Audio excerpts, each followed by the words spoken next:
LAO? Finance? Jeff Carasone, Department of Finance. I just note that we're speaking about issue 6 now, and issue 8 provides some additional resources to registered nursing, so those numbers that we've spoke of will improve. Good. Colleagues, questions? Senator Berryhill. Like the LAO, I have no concerns. Senator Torres. Okay. Thank you. As to issue number 1, thank you, ma'am. Nice presentation. Issue 2, Court Reporters Board. Good morning, Chairman. The Court Reporters Board is here this morning asking for a one-time augmentation of $80,000 for the next fiscal year. We have had a steady increase in the number of complaints over the last couple of years, and we've done everything we could to absorb the additional expenses by cutting back on our other programs, but we have reached critical mass, and so we're before you today to ask you to help us out for next year. What sort of complaints does the Court Reporters Board get? Most of our complaints... Typos? A little bit more serious than that. Just teasing. Yeah, but it's actually related. It is with accuracy of the transcript, and so there are investigative costs that we incur to compare the original stenographic notes to the produced transcript. And then the other chief complaint is timeliness of the transcript. Sorry. Well, I have been in my 40 years of practicing law, I've been the customer of court reporters, and I am a huge admirer of your court reporter corps. They do a great job. So, by and large, we have a small, compared to the other boards that are here, we have a small number of complaints, but to the people that complain, it's very serious. Very dedicated, very hardworking. LAO. Finance. Colleagues, questions? Senator Berryhill? Senator Torres? List 2 is approved as budgeted as a recommended action, so we'll take it after public comment. Thank you, ma'am, for a very nice presentation. 3, Bureau of Security and Investigative Services. That's me. Mr. Chair, members of the committee, the Bureau is seeking an augmentation in our AG budget of $600,000 beginning in fiscal year 14-15 and ongoing to address, basically to align our budget with the expenditures that are actually being incurred when we go through disciplinary action and utilize the Attorney General's office. LAO? Finance? Colleagues? This also is recommended to be approved as budgeted. We'll do that after public comment. Thank you, ma'am. Thank you. Thank you, Commissioner. Issue number 4 is the Physical Therapy Board. Gentlemen? Good morning. We're here for the board and requesting $142,000 in a permanent augmentation for the Attorney General line item beginning next fiscal year, 2014-2015. And we also have had a situation of over-expenditure for the past 3 years. This has to do with complaints? It does, but in a board our size, one particular case could wipe out a good portion of our budget. So if we have a case that has a complexity that requires the Attorney General to spend a lot of time on it, that could eat up a lot of our budget, and that's very much the case that we see in the last 3 years. I see. LAO, any concerns? Finance? Colleagues, any questions? Issue number 7 is the Bureau, thank you, gentlemen, for your presentation. Issue number 7 is the Bureau of Private Post-Secondary Education.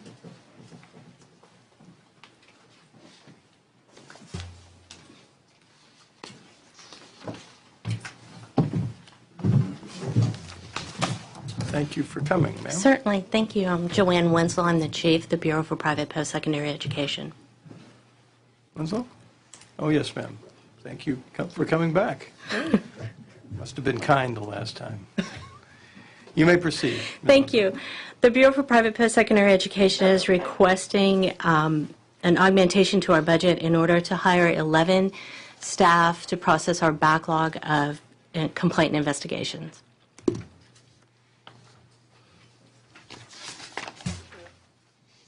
Is this the Bureau that deals with the for-profit institutions? Yes, it is. So what's the business plan to eliminate the backlog? How many, maybe your caseload is referenced in here per employee. If not, maybe you could give it to me. And what's the plan to reduce the backlog to We're looking at, I'm sorry. Well, I was just saying, and what's an acceptable level? Well, not this. We're looking at staff that can process about 43 complaints per month. And what we're doing is we're working on contract right now to come in with workload analysis, to get an outside consultant to come in and help us with a workload analysis and make sure that we are being as efficient as possible in our processing.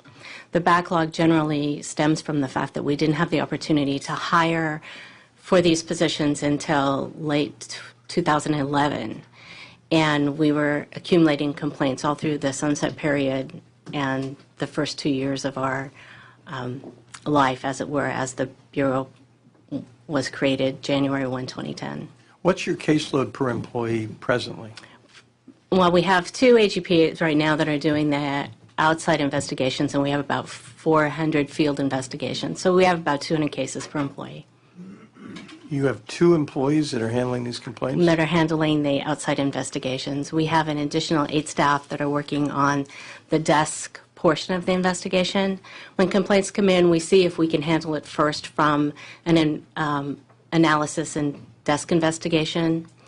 And if that's not possible, we need to send folks out to the field to actually see what's going on in the institutions. And You have 2 of them. we have 2 of them right now.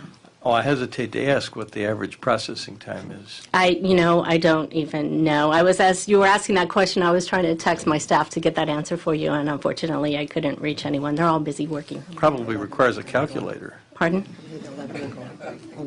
All 11 will go out in the field.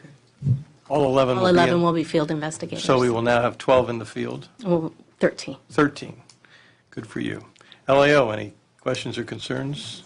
Finance? Yes, I just note that they're on a 3-year limited term basis for the positions. And is that because we expect the for-profit market to stabilize and the complaints to reduce? I'm just curious. I think that during the 3-year period, then the Bureau can gather more data and determine what the proper workload. Justify the ongoing need. It will. We're hoping to be able to clear out the backlog and then figure out exactly what it is that we need moving forward. In terms of the new complaints that are coming forward. Correct. Perfect. Colleagues, any questions? Senator Berryhill. No questions. Senator Torres. So there was an audit that was done, and the Bureau was deemed that that you had failed to respond to appropriate complaints against institutions.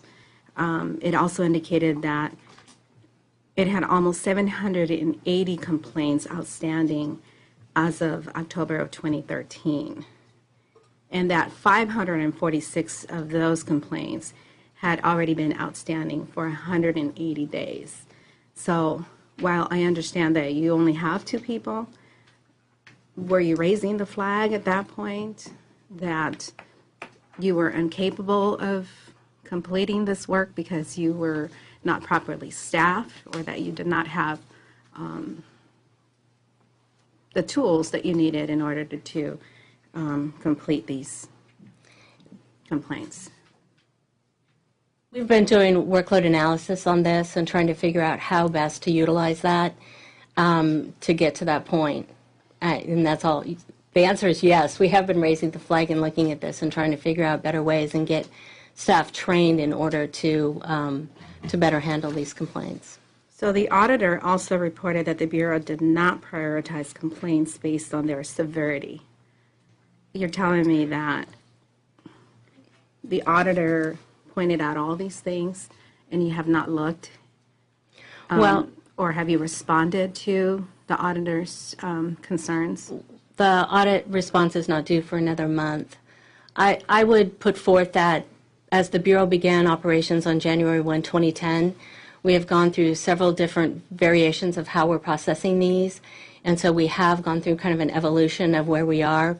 I would say that the complaints that the auditors looked at were during a time when we're not doing that process anymore. We've moved past that, and we are continually trying to evaluate how we're processing and getting those items done.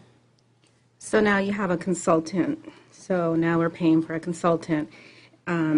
Is the consultant going to help you establish benchmarks and prioritize your workload and help you identify training tools for your staff? And it's hard for me to say, give you 11 new people when you can't even see the light of day to prioritize your own work. Well, I think the audit is a snapshot. And I think if you look at all of the complaints that were processed, I don't think you're going to find, the auditors don't go through and say, hey, you did all these right. They point out the ones that were done incorrectly. And we've changed all of those processes at this point, and we keep moving forward. And again, this has been an evolutionary process. As we didn't have staff in 2010 where many of those complaints were received during that period of time that the auditors looked at, there were only 2 staff to handle any of that. We only had 7 people that were working for the Bureau in total at that period in time. Mm-hmm. So getting processes as opposed to answering the phones and getting the complaints in the system, it became an issue of prioritizing complaints, prioritizing your desk, prioritizing basically everything that was going on with telephone calls and making sure that the phone calls were acknowledged and the complaints were entered into the system. Anything further? Senator Berrio. Mr. Chairman, the BSA audit released last month indicates there are major problems with this Bureau. Now, I'm going to support this measure today with the hopes that these resources will certainly help move all this along, and I'm very interested in seeing what the reports are going to say once we get there. So, best of luck. Thank you. Well, I think it might be a good idea for the Bureau to provide an interim report to this subcommittee on your progress once you have staff in place. The report should include some detail regarding any modifications to your Get Well plan and your progress to the date of the report. Excuse me, Finance. Yes, Chairman. We would note that there is budget bill language requiring them to report. As Elliot? part of this request, the budget bill language should get you the information that you seek. If not, let us know. We can work with your staff to revise it. And it's annual over a 3-year period. Right. I just want to make sure the report doesn't come in. It's not 12 months before we get the report. I mean, we'd like some interim reporting to make sure that, we want enough time to pass so that you can get the folks on the ground, get them trained, get them out in the field. But as the chair, and I'm sure my colleagues are interested as well, I'd like to make sure that this is moving forward and that we have a plan and that this backlog is being reduced expeditiously. Absolutely, and we will be having follow-up information in our audit reports also. Perfect. Well, you note the recommendation is to approve as budgeted. We'll take it up after public comment. Any further questions, colleagues? Thank you very much for your presentation. The next item is issue number 8, which is the Board of Registered Nurses. I don't know if we've covered this before, but if we haven't, come on down.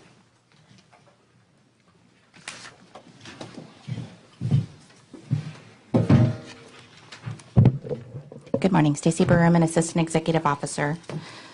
This budget proposal requests 28 additional positions in our enforcement division, which will be for complaint intake, discipline, investigations, and probation. Leo? We have no concerns. Finance? Colleagues, any questions? Senator Berrio? Senator Torres? Well, thank you. You note that the recommendation is to approve as budgeted, so after public comment, we'll take our vote. Thank you. Thank you for joining us. Issue 9 is the Bureau of Automotive Repair.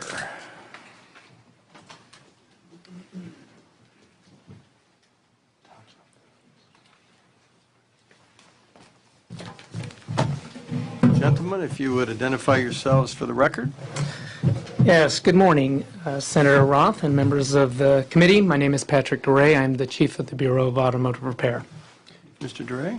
Good morning. Tim Corcoran, Manager of the Bureau's Consumer Assistance Program. The Bureau's Consumer Assistance Program runs the repair assistance and vehicle retirement components for vehicles who are unable to meet small check requirements. We also administer the vehicle retirement provisions of the Air Resources Board's Enhanced Fleet Modernization Program, otherwise known as EFMP, which attempts to accelerate the retirement of a vehicle in advance of its natural retirement and ahead of the smog check schedule.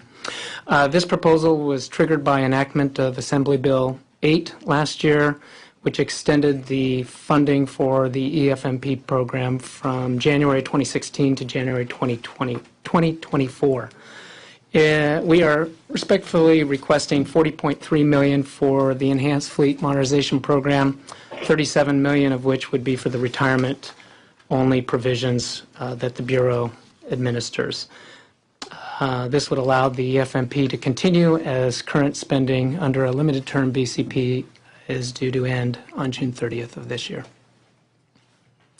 Thank you for your consideration. Leo, any comments on this issue? You have no concerns. Finance. Colleagues, Senator Berryhill, any questions?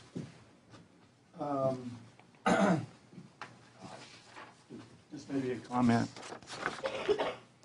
But, we'll be voting no on this measure, Mr. Chairman. It's unclear this program is actually decreasing vehicle emissions as consumers would replace aging vehicles without such a program. So we will not be supporting this bill.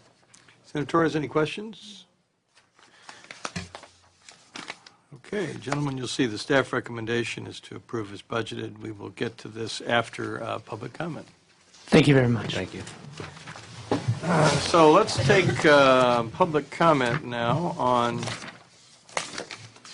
item 1110 and 1111, California Department of Consumer Affairs, issues 1 through 9. If you're commenting, please identify the issue that you want to comment on. Any public comment? Okay, seeing no public comment, let's, let me just check here.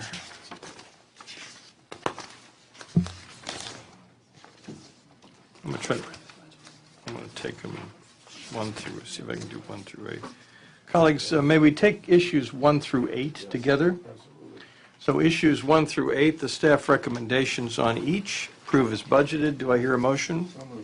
It's been moved. Please call the roll. Senator Roth? Aye. Senator Berryhill? Aye. Senator Torres? Let's take issue number 9, which is the Bureau of Automotive Repair. The staff recommendation is to approve as budgeted. Do I hear a motion? So moved. It's been moved. Call the roll. Senator Roth? Aye. Senator Berryhill? No. Senator Torres? Next item on the agenda is items 1690, Seismic Safety Commission. Issue number 1, continued funding, technical cleanup.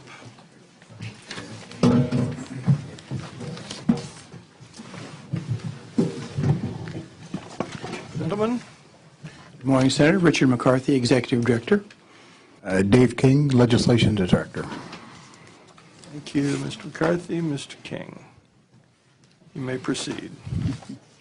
It was brought to our attention after our trailer bill last year that there was some language that omitted the ability to collect the fee on rentals, I believe. Is that correct, Matt?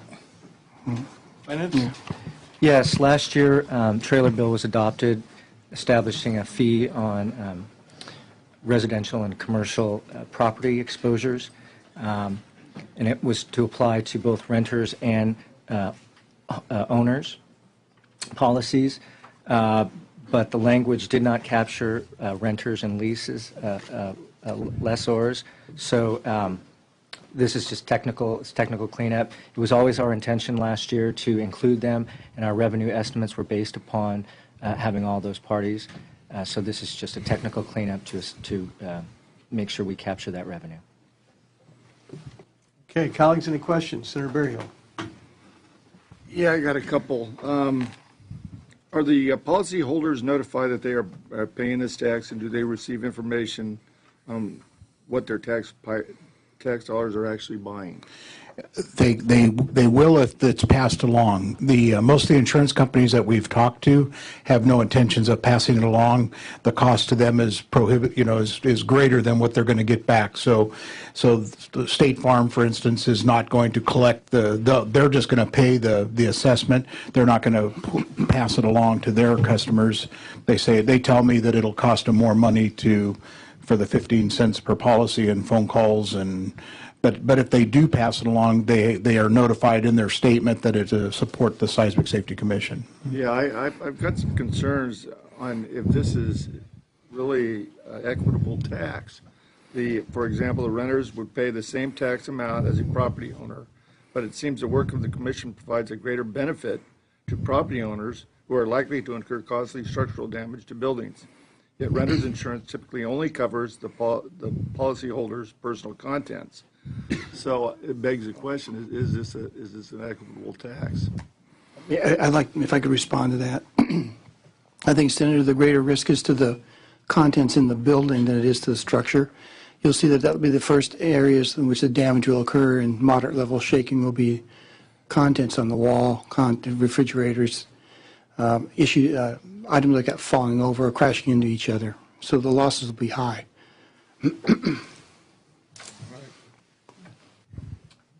Further questions, Senator Berryhill? No. Senator Torres, any questions? Leo, I skipped over you. Any concerns? Okay, the recommendation on this is modified is to hold open, so we'll be holding this one open. Any public comment on this issue, 1690 Seismic Safety Commission? Gentlemen, thank you very much. Thank you. Thank you.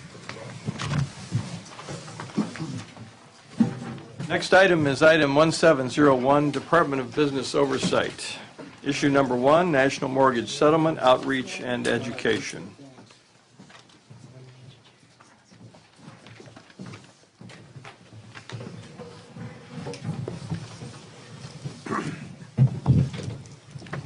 Gentlemen, if you'd identify yourselves for the record, starting to my left, your right, sir. Jerry Toomey, Deputy Commissioner, Broker-Dealer Investment Advisor Division. Sir, would you state your last name again for me? Toomey. Toomey. Thank you very much. Thank you. Dawn Bortolazzo, Deputy Commissioner of Administration. Patty Salazar, Deputy Commissioner of Public Affairs.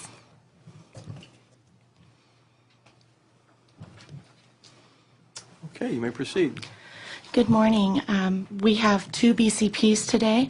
The first is authorization to expend $1 million provided in the 2012 National Mortgage Settlement over the next 2 fiscal years. These funds will be used to provide foreclosure prevention and recovery education to those areas in California that have been most impacted. Our second BCP addresses the implementation of Senate Bill 538, which took effect January 1st, 2014. It provides for 36 program positions and $7.9 million to enable the DBO to effectively examine investment advisors on a 4-year cycle, broker-dealers with home offices in California on a 5-year cycle, and broker-dealer branches on a 10-year cycle. In addition, the budget bill also included language to report in 2016 on the status of filling the position, the number of licensees examined, the results of those examinations, and the estimated staffing levels required to achieve targeted examination cycles for licensees under the program. And we'd be happy to address any questions you may have. Let's hear from the LAO and Finance first. LAO, any questions, concerns? Finance? Colleagues, any questions? No questions. Senator Torres? So our office has received a couple of inquiries, and some of my constituents feel that, more money is being spent on, or they don't truly understand how this money is being spent. And I'm wondering if you're coordinating also with Keep Your Home California, because they have the 4 programs, and they're hearing firsthand from consumers, their experiences with their banking institutions. So are you coordinating with them? And I want to make sure that you're spending the money wisely to help people stay in their homes, not just to, pay staff and to have feel-good town halls. Actually, the money will be used to provide printed materials at public outreach events and to provide radio ads utilizing multiple languages. It's not going to be used for staffing. And we do have a very strong existing relationship with Keep Your Home California. I really want you to use them as a resource because we had a terrible time reaching out to the Inland Empire, and they were one of the counties, San Bernardino County, that was, the hardest hit counties in the state. They're not applying, for that funding. They just were not aware these programs existed. So I want to make sure that you do everything that you can to reach out to, the inland areas. Thank you. Thank you. Any further comments, colleagues? Okay, staff recommendation on this is approve as budgeted. We'll take it up after public comment. Issue number 2, broker-dealer investment and advisor program. Is that? She presented both. Oh, you presented both of them? Okay, good. I guess I don't know where I was. So thank you very much. We'll take public comment now on this particular item. Okay, is there a motion? It's been moved. Call the roll. Can we combine 1 and 2? In your motion? 1 and 2 are combined, issues 1 and 2. Senator Roth? Aye. Senator Berryhill? Aye. Senator Torres? Thank you very much. Thank you. Good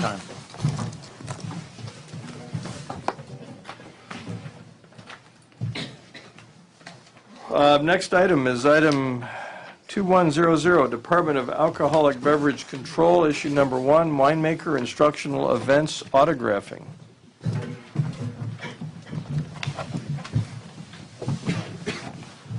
Good morning, Mr. Chairman, Senators. My name is Tim Gorsuch. I'm the Director of the Alcoholic Beverage Control, and with me today is our Chief Deputy Director, Lori Ajax, and she'll be giving you a brief presentation on our BCPs. Thank you. Good afternoon, Mr. Chairman and Senators.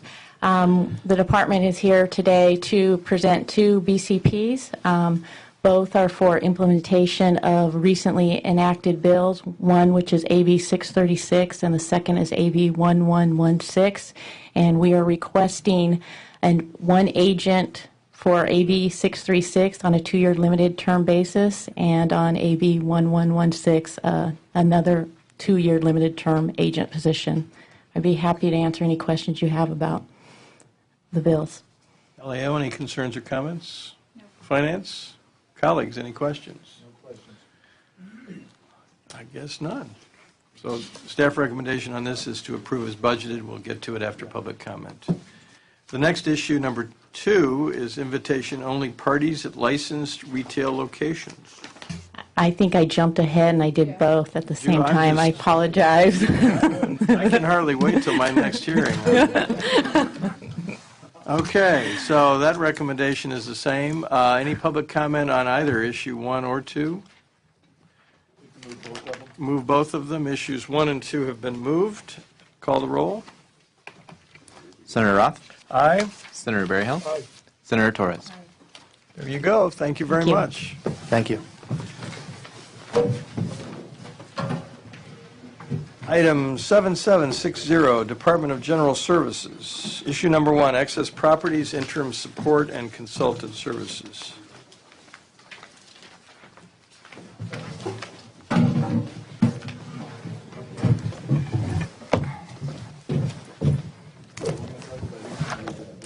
Absolutely.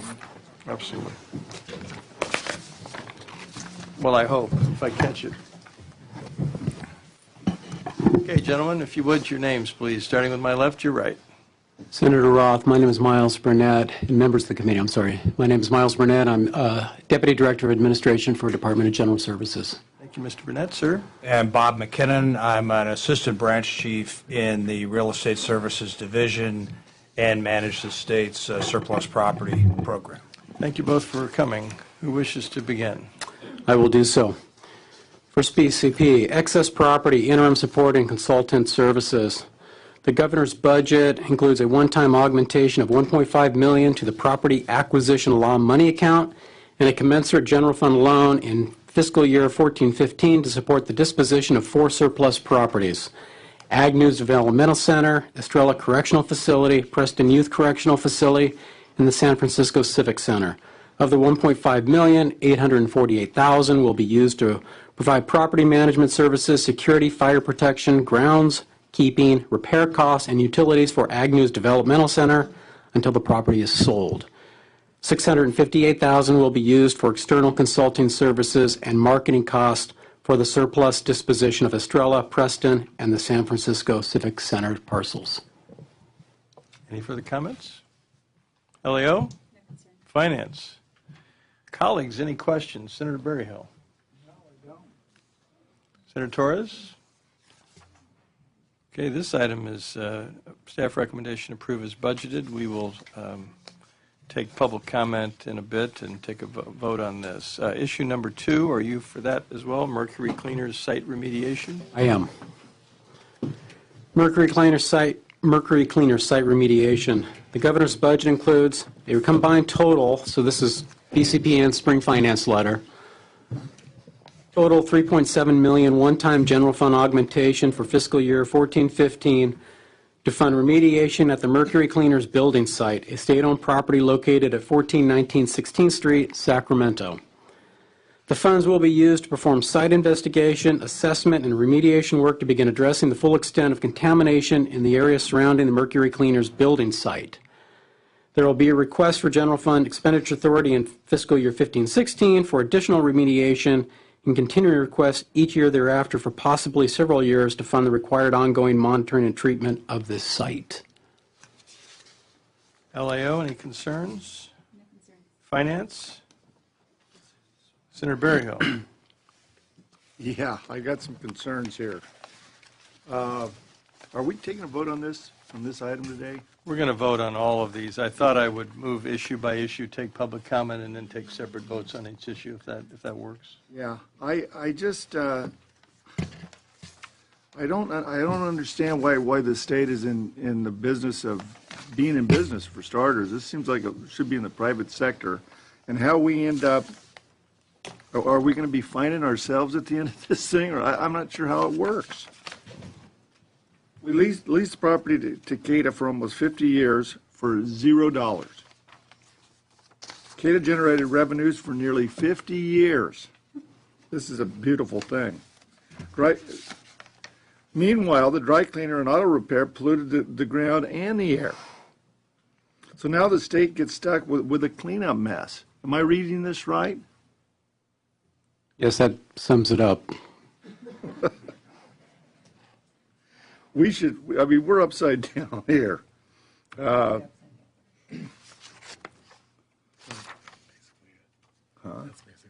Yeah, so, yeah, I think that it's ridiculous that we find ourselves in this spot and that we have to even be asking ourselves for this kind of money. And I don't think we should be, as a state, and using taxpayers' money to be investors here in the state of California.